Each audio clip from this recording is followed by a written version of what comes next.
La vache traite, on la lâcha dans la cour pour qu'elle pût paître.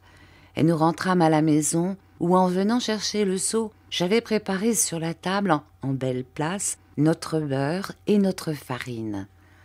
Quand mère Barberin aperçut cette nouvelle surprise, elle recommença ses exclamations, mais je crus que la franchise m'obligeait à les interrompre.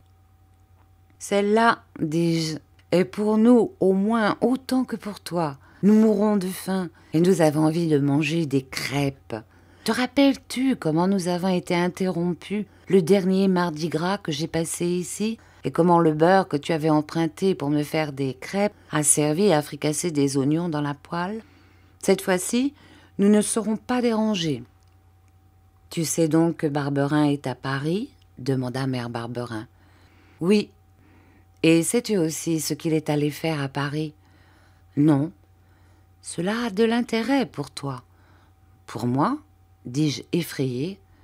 Mais avant de répondre, mère Barberin regarda Mathia comme si elle n'osait parler devant lui. « Oh, tu peux parler devant Mathia, dis-je. Je t'ai expliqué qu'il était un frère pour moi. Tout ce qui m'intéresse l'intéresse aussi. »« C'est que cela est assez long à expliquer, dit-elle. Je vis qu'elle avait de la répugnance à parler, et ne voulant pas la presser devant Mathia, de peur qu'elle refusât, ce qui me semblait-il devait peiner celui-ci, je décidai d'attendre pour savoir ce que Barberin était allé faire à Paris. Quand Mathia fut sortie, j'interrogeai mère Barberin. « Maintenant que nous sommes seuls, me diras-tu en quoi le voyage de Barberin à Paris est intéressant pour moi ? » « Bien sûr, mon enfant, et avec plaisir encore. » Avec plaisir? Je fus stupéfait. Avant de continuer, mère Barberin regarda du côté de la porte. Rassurée, elle revint vers moi et à mi-voix avec le sourire sur le visage, « Il paraît que ta famille te cherche. »« Ma famille? Oui, ta famille, mon Rémi. »« J'ai une famille, moi? J'ai une famille, mère Barberin? Moi, l'enfant abandonné? » Il faut croire que ce n'a pas été volontairement qu'on t'a abandonné, puisque maintenant on te cherche. Et qui me cherche? Oh, mère Barberin, parle vite, je t'en prie.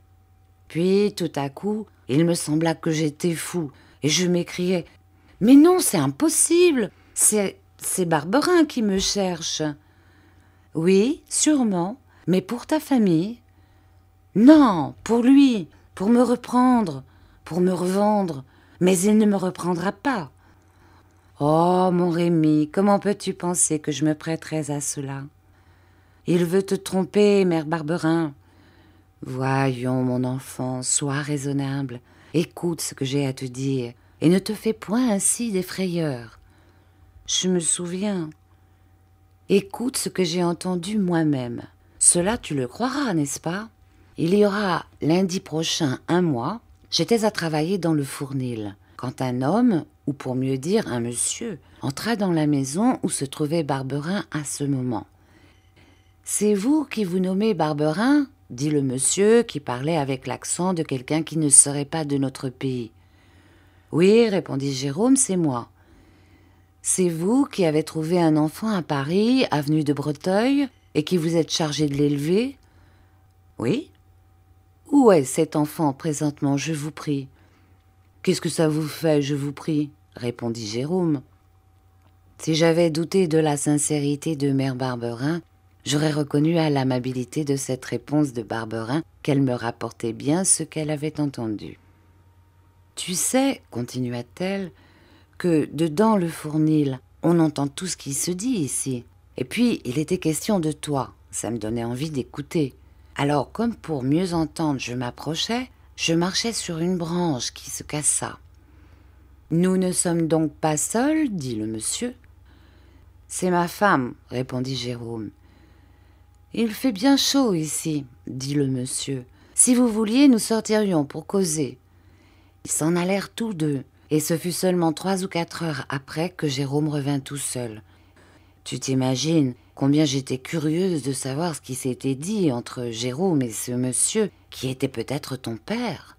Mais Jérôme ne répondit pas à tout ce que je lui demandais. Il me dit seulement que ce monsieur n'était pas ton père, mais qu'il faisait des recherches pour te retrouver de la part de ta famille. Et où est ma famille? Quelle est-elle? Ai-je un père? Une mère? Ce fut ce que je demandais, comme toi, à Jérôme. Il me dit qu'il n'en savait rien. Puis il ajouta qu'il allait partir pour Paris afin de retrouver le musicien auquel il t'avait loué et qui lui avait donné son adresse à Paris, rue de l'Oursine, chez un autre musicien appelé Garofoli. J'ai bien retenu tous les noms. Retiens-les toi-même. Je les connais, sois tranquille. Et depuis son départ, Barberin ne t'a rien fait savoir?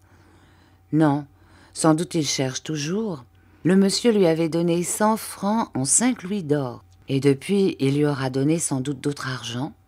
Tout cela, et aussi les beaux langes dans lesquels tu étais enveloppé lorsqu'on t'a trouvé, est la preuve que tes parents sont riches. Quand je t'ai vu là, au coin de la cheminée, j'ai cru que tu les avais retrouvés. Et c'est pour cela que j'ai cru que ton camarade était ton vrai frère. À ce moment, Mathia passa devant la porte. Je l'appelais. « Mathia, mes parents me cherchent. J'ai une famille, une vraie famille. » Mais, chose étrange, Mathia ne parut pas partager ma joie et mon enthousiasme. Alors je lui fis le récit de ce que la mère Barberin venait de me rapporter.